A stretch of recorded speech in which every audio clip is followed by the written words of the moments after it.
Hi friends, আমার YouTube ও ফেসবুকের বন্ধুদের জানাই আজকে অমাবস্যা, অগ্রহায়ণী অমাবস্যা, তার সাথে শনিবার, চারধারে মায়ের পুজো চলছে।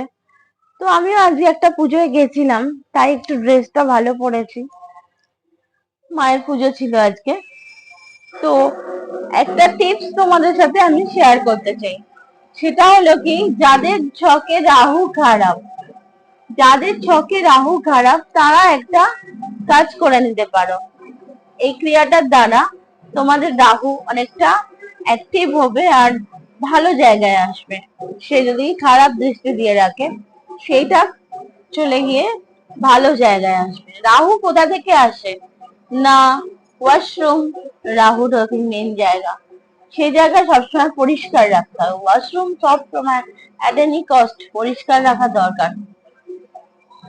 তার সাথে ওয়াশরুমের দক্ষিণ পশ্চিম কোণ করে ওনার যে জায়গাটা, তো ওখানে একটা সন্ধক নুন, একটা কাঁচের বাটি নিয়ে নাও। কাঁচের বাউলটার মধ্যে সন্ধক নুন, একটা ফিটকিরি, দুটো লবঙ্গ নিয়ে দক্ষিণ পশ্চিম কোণ বা যে কোনো জায়গায় রাখতে পারো, কিন্তু একটু হাইট করে।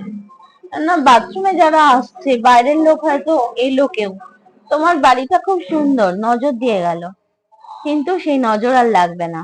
কোনো খারাপ নজরই তোমার বাড়িতে রাখবে না। রাহু কেতুর দ্বারা খারাপ নজর অ্যাট্রাক্ট করে, তো সেটাই যদি তুমি ঠিক করে নিচ্ছ রাহুর দিকটা, তাহলে আর খারাপ নজর তোমার ওপর আসছে না।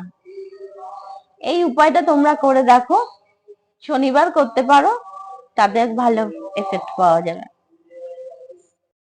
বন্ধুরা, ইদানিং আমি যা বইপত্র পড়াশোনা করি সবই অ্যাস্ট্রোলজি, তন্ত্র, বাস্তু বিশেষজ্ঞ উপর, তারপর নানান রকম টিপস ভালো বাস্তুর ওপর।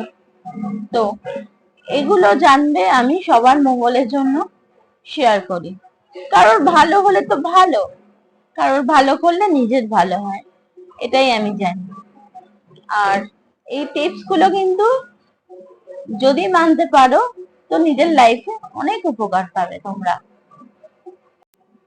রাহুদেব যিনি আছেন, উনি দিয়ে থাকেন অনেক পয়সা। ভালো অবস্থায় এলে, খারাপ অবস্থায় সব পয়সা নষ্ট হয়ে যায়, তারপর নেশাগ্রস্ত হয়ে পড়ে। আর যদি উনি ভালো মুডে থাকেন আপনার ওপর, তাহলে দিয়ে যাবেন অনেক পয়সা।